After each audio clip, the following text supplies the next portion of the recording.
Nous sommes le 11 Jumadel Awal 1443 Hijr, correspondant au jeudi 16 décembre 2021. Madame, Monsieur, assalamu alaikum. Vous suivez le 20h30 sur la télévision Al-Bayan, dont voici les principaux titres. La Ligue islamique des prédicateurs en Côte d'Ivoire, l'EPSI, soutient les malades. Elle a offert hier des produits d'hygiène aux patients du service de pédiatrie du CHU de Treichville. Nous y reviendrons en début de journal. Le Conseil national Bilal des muezzins de la région du Béret a un nouveau président en la personne de Sissé Yahya. Il a été investi récemment au cours d'une cérémonie en présence de nombreux guides religieux. Hors de nos frontières, au Maroc, la Cour de cassation a donné son accord pour l'extradition des membres de la minorité musulmane chinoise des Ouïghours. Amnesty International dénonce cette décision. La Ligue islamique des prédicateurs en Côte d'Ivoire s'est rendue au service de pédiatrie du CHU de Treichville hier mercredi. Des produits d'hygiène et du matériel sanitaire ont été distribués aux parents des enfants malades. Le reportage d'Ahmed Bakayoko dans un récit de Astokone. C'est avec les mains chargées que ces invités surprises ont sillonné les différents lits du service pédiatrique du CHU de Treichville pour apporter du réconfort aux familles des enfants malades. Nous organisons, n'est-ce pas, ces genres de dons, venir en aide à nos malades, surtout en service de pédiatrie. Pédiatrie parce que là-bas, on sait beaucoup un peu, lorsque les parents viennent, ils sont beaucoup affaiblis, et il y a une prise en charge aussi énorme. Donc, il nécessite encore vraiment beaucoup d'aide. Voilà pourquoi nous avons choisi le service de la pédiatrie pour venir faire, n'est-ce pas, ce geste. Le personnel médical s'est réjoui de cet acte de générosité qui contribue au renforcement des moyens d'action de l'hôpital. Cependant, beaucoup reste à faire pour améliorer la prise en charge des enfants malades. Vraiment, je tiens à dire merci à la Ligue des prédicateurs parce qu'effectivement, c'est un grand geste qu'ils viennent de poser ce matin. Ça nous réconforte. Nous ne nous sentons pas seuls parce qu'on se dit qu'il y a des gens qui pensent aussi aux malades. Il y a beaucoup à faire parce que les malades sont hospitalisés. C'est des malades qui sont de revenus faibles et dans l'achat des médicaments, c'est très difficile. Cette action de bienfaisance, qui est à sa 3e édition, s'inscrit dans le cadre des activités annuelles de la Ligue islamique des prédicateurs de Côte d'Ivoire. Et dans ce journal également, retour sur les festivités éclatées des 20 ans de Radio Al-Bayan. À Korogo, la station autonome, l'événement a été placé sous le signe de la reconnaissance et de la mobilisation. La cérémonie officielle s'est déroulée du 4 au 5 décembre dernier. Le compte-rendu d'Abdoulakim Odolouye. La station Al-Bayan Korogo a organisé les 20 ans d'existence de la radio nationale islamique et ce fut l'occasion pour le comité de gestion de la station autonome de Korogo de célébrer ceux qui font bouger la radio dans cette région. Si les mamans arrivent à faire les quêtes dans nos mosquées, c'est bien parce que les responsables des comités de gestion et les imams leur facilitent la tâche. Nous ne baissons pas les bras car les défis à relever sont encore plus grands. La radio a besoin de matériel de dernière génération, ordinateurs, micros, chaises, etc. pour être à l'heure des nouvelles technologies. Le représentant du directeur général du groupe média Al-Bayan, El Hadja Traoré Amara, a exprimé la fierté et la reconnaissance de la direction générale à la communauté musulmane de Korogo pour ensuite revenir sur la contribution de la radio dans l'épanouissement spirituel des auditeurs. La célébration des 20 ans, placée sous le signe de la paix et du développement, est pour moi l'occasion de remercier toutes ces personnes qui, de près ou de loin, ont contribué à l'essor de cette radio jusqu'à ce jour. Par ailleurs, cette radio ne peut survivre sans le soutien constant de vous, la population, sans le soutien constant de chacun d'entre nous. Les imams sont les premiers responsables de la radio et ils doivent la soutenir. Ce sont en substance les mots du représentant du COSIM El Hadj Yaya Fofana. Des diplômes de reconnaissance ont été remis aux mosquées pour leur soutien à la radio. 24 heures avant cette cérémonie solennelle, une campagne de vaccination contre la Covid a permis de vacciner 130 personnes.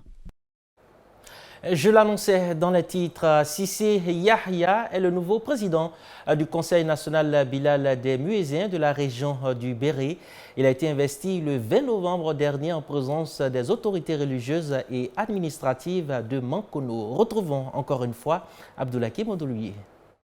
Muezzin de la grande mosquée Fofana du quartier Mamina, Cissé Yahya a été choisi et investi par ses pairs pour diriger la section du Conseil national Bilal des muezzins de Côte d'Ivoire, CNBMCI, du Béret, et ce en présence du président du COSIM régional, l'imam Fofana Mamadou Gbemade.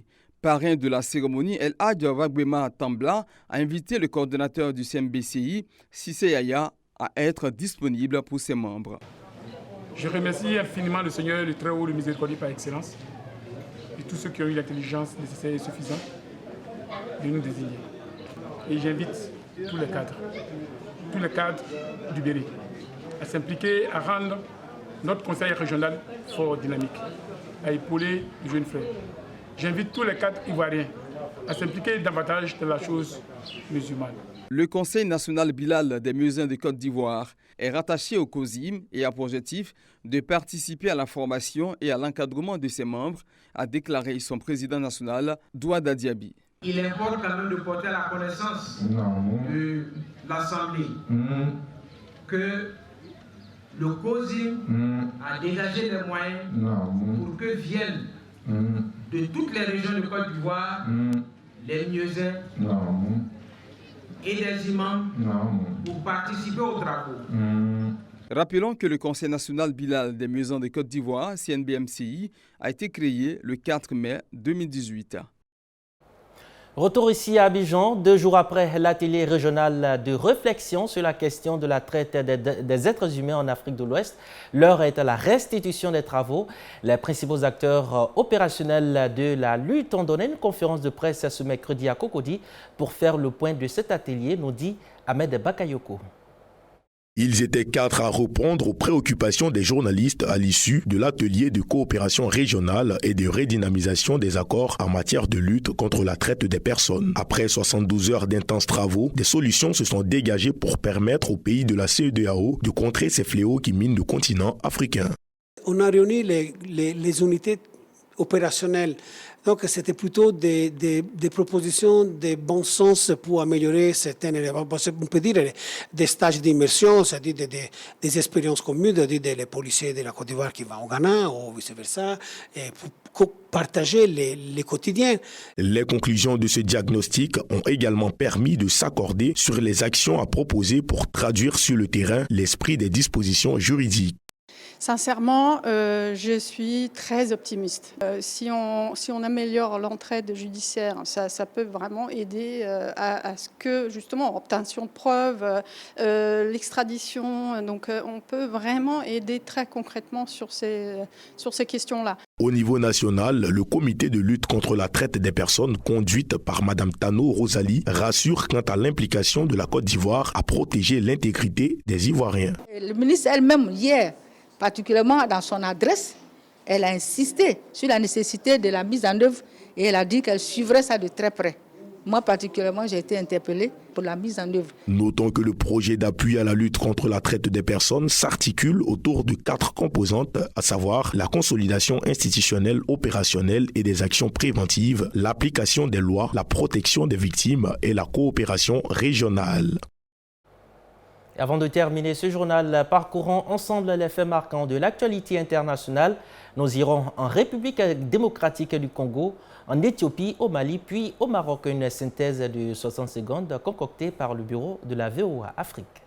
En République démocratique du Congo, le ministre de la Santé, le Dr Jean-Jacques Mbungani, a déclaré la fin de la 13e épidémie d'Ebola après 42 jours sans nouveau cas détecté à Beni, dans l'Est. 1000 doses d'un vaccin anti-Ebola ont permis d'interrompre la chaîne de transmission. Le Comité pour la protection des journalistes CPJ a appelé à libérer immédiatement tous les journalistes arrêtés depuis l'instauration de l'état d'urgence en Éthiopie. Selon le CPJ, au moins 14 journalistes ont été arrêtés, dont un vidéo-reporter travaillant pour l'agence de presse américaine Associated Press. Human Rights Watch accuse les services de sécurité maliens d'avoir torturé 6 hommes soupçonnés d'avoir préparé un coup d'État contre le pouvoir dominé par les militaires en leur infligeant des chocs électriques et des simulations de noyade.